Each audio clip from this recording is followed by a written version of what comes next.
Estamos de volta com o CBN Campinas para falar de processo eleitoral. Na última sexta-feira, a gente viu a correria de muitos eleitores para tentar regularizar a situação do título, né, a situação eleitoral, pensando aí nas eleições de 2024. Teve gente que conseguiu, teve gente que não foi atrás.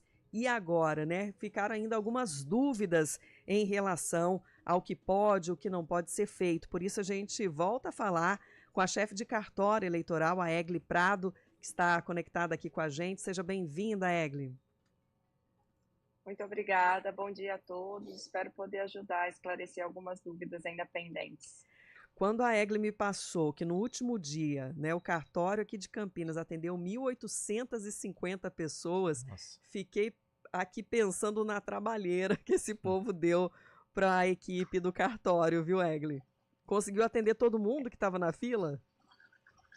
Conseguimos atender a todos que estavam na fila. Às 17 horas nós distribuímos senha, ainda tínhamos mais de 400 pessoas para atender.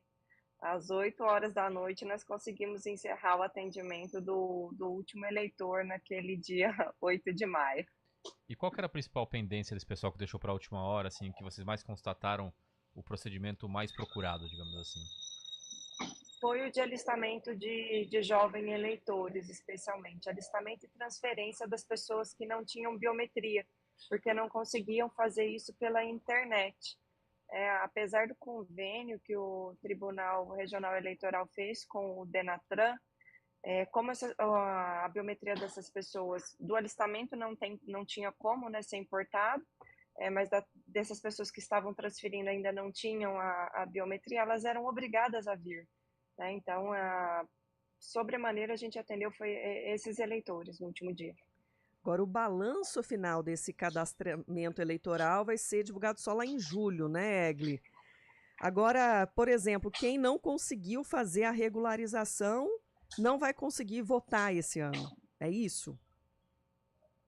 Não necessariamente, depende do tipo de regularização que estava pendente. Eu recomendo que as pessoas consultem o seu título eleitoral, especialmente baixem o e-título.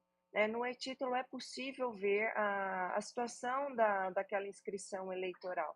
Se a pessoa está com a situação regular, ela consegue votar. O que a pessoa não consegue fazer mais é se ela estava com o título cancelado, restabelecer ele. Se ela queria transferir de município, para fazer essa transferência. Isso não é mais possível, mas as pessoas que estão ainda com apenas uma multa pendente, elas conseguem fazer essa regularização. O Egli, tem uma informação do Tribunal Regional Eleitoral que diz que quem perdeu o prazo para emitir ou regularizar o título de eleitor pode fazer a requisição da certidão circunstanciada para comprovar a quitação eleitoral. Explica um pouquinho melhor sobre esse documento. Essa certidão circunstanciada ela é usada em casos pontuais. Por exemplo, uma pessoa que vai fazer a emissão de um passaporte e precisa comprovar a quitação eleitoral ou algum concurso público que dependa de alguma operação do cadastro que ela não possa mais fazer.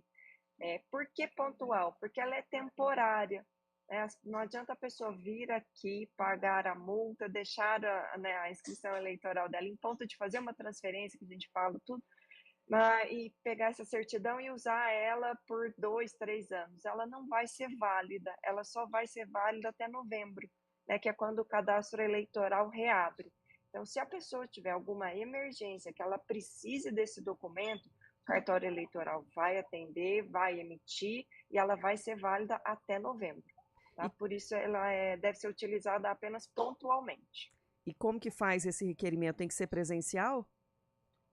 É presencial, ele tem que ser presencial, o cadastro dessa pessoa vai ser consultado, vão ser verificadas eventuais pendências de débitos eleitorais, ou apenas o caso da pessoa querer fazer uma alteração de nome. E essa certidão vai ser emitida imediatamente.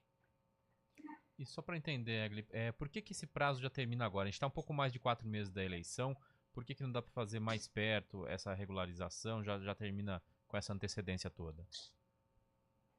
A gente segue o calendário eleitoral previsto em legislação. O cadastro eleitoral ele precisa estar imutável para que a gente consiga organizar as eleições. Não é possível fazer isso com um prazo muito curto, né, entre o fechamento do cadastro e as eleições. Agora, ainda é feito o batimento, apesar da gente não estar fazendo nenhuma operação, ainda é feito o batimento dessas inscrições para a detecção de alguma coincidência, eventualmente se alguma pessoa tentou fazer mais de uma inscrição, a gente ainda está em fase de detecção disso. Depois disso, a gente vai fazer convocação de mesário, montagem de mesas, locais de votação, até o dia da eleição. Então, tem bastante trabalho para a gente fazer e o cadastro eleitoral ele precisa estar paralisado para isso. E deixamos também sempre aberto o espaço aqui, Egli, para qualquer informação que seja relevante dentro, né, desse cronograma que a gente vai ter que cumprir até as eleições mesmo para poder esclarecer os nossos ouvintes. Eu agradeço, eu vou inclusive aproveitar a oportunidade para suplicar mais uma vez para a população que baixem o e-título. Campinas, assim como outras cidades do país, passou por uma reorganização interna dos eleitores. Então, de forma que alguns eleitores que antes pertenciam a uma determinada zona eleitoral, hoje pertencem a outra. Isso não muda nada para aquele eleitor, ele vai continuar votando na mesma escola, naquela mesma sala, mas pode ter tido alguma alteração no número da zona e no número da seção dele, tá? Então é importante que as pessoas baixem o e-título para ficarem cientes disso. No dia da eleição, tudo vai funcionar da mesma forma. Foi uma alteração interna, mas que vai refletir no título de eleitor daquela pessoa. Perfeito, então, Egli, essa orientação, porque já está automático lá. Essa alteração, então, já está no sistema, né? E se tiver qualquer também modificação mais próximo do pleito, né, de alguma mudança realmente de local em que a gente precisa orientar, né, esse eleitor que está acostumado, como você disse, né, a ir naquela escola, a ir naquela sala específica, o espaço fica aberto aqui para esse detalhamento. Obrigada por enquanto. Agradeço a oportunidade. Obrigada a vocês. Bom dia. Bom dia. Egli Prado é chefe de cartório eleitoral.